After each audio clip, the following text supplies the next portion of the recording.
If you're like me and you work at home or you work in an office and you have an office chair, inevitably it's going to get to where it's hard to roll around and it can be a pain in the rear. Let's get down to the bottom of the reason that these chairs stop rolling around easily, fix that, and keep the chair for years to come. If this is your first time as a guest on my channel today, be sure to like, subscribe, and hit the notification bell. I try to put out new content every week. Office chairs can be pretty expensive to replace. You're sitting in your nice office chair, being productive or taking it easy, when you realize you can't roll out from your desk to get a cup of coffee. The wheels are stuck. Again. Fix the problem fast. Flip your chair upside down. Look at things and make sure nothing has broken loose on the bottom. If all is secure, begin popping the casters off one by one. You may be able to pull them straight off. If not, use a flat head screwdriver to pry them up and out. They are usually stuck in the chair by grip pins or locking nuts. Don't bend them as you pull upward. That may warp the plastic mold holding them in. Now that you have the chair wheels out, it's time to play surgery. 9 times out of 10, your chair will be stuck because of all the debris lodged in the wheels. Take a close look and try to turn each side of the caster. See all of that hair, string, and gook in your wheel? This is how to get it out. You'll need a few tools. Some of my favorites for this procedure are pliers, a flathead screwdriver, sharp scissors, and a straight edge razor blade. Most importantly, you will need tweezers. The ones with the sharp pointy tip work best for me. Use the screwdriver to shift the debris around so you can see what you are working with. Use scissors to snip little breaks in the stuff wrapped around the wheel. If there is a thick buildup, you may need to use a sharp razor blade to cut through the bulk.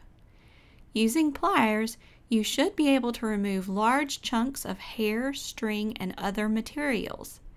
You'll need to use tweezers once you get closer to see the wheel's base. Once you have removed all the visible material, spin the caster wheels to ensure they are clear.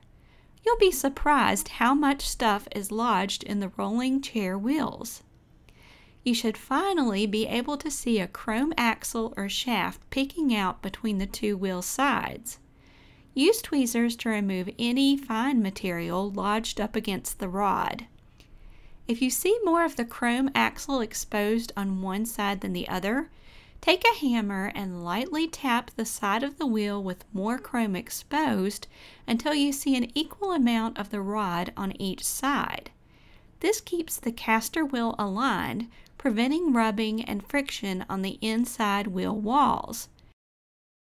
Repeat this process on each rolling chair caster wheel. This is what one cleaned out wheel produces. This is debris from all the wheels on the rolling desk chair.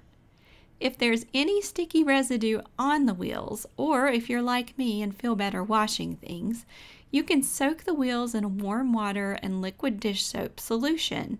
Just be sure to rinse them thoroughly and allow them to air dry completely before reinstalling the wheels on your rolling desk chair. You don't want to cause rust inadvertently. Pop the wheels into the molded holes and press down firmly. They can be snug and hard to reattach. I asked my husband to help me press them in. You could tap them in by placing a board on its side over each caster and gently tapping the board with the hammer. Now you can roll away. It's a simple solution and it saves you from buying a new desk chair. Now, get yourself a cup of coffee and get back to work. Or not. For an hour or less of work, you're saving possibly hundreds of dollars and you can keep your favorite office chair for years to come. If you have pets in or around your office, you're going to probably need to do this more often. If you have long hair, if you have daughters with long hair, that's also going to get wrapped around those wheels. But now that you know how to do it, it's no big deal, right? Hope this helps you guys. I am here to help. There's so many home DIYs. If you haven't already, check out my Sawdust and Cornbread blog. It's sawdustandcornbread.com. There are literally pages and pages of good information on how to maintain things around your house, make them last longer, cleaning, decorating, how to create the home you want using the things you already have. So check it out. Be sure to like this video and hit the notification bell. I try to put out new videos every week. Until next time, God bless.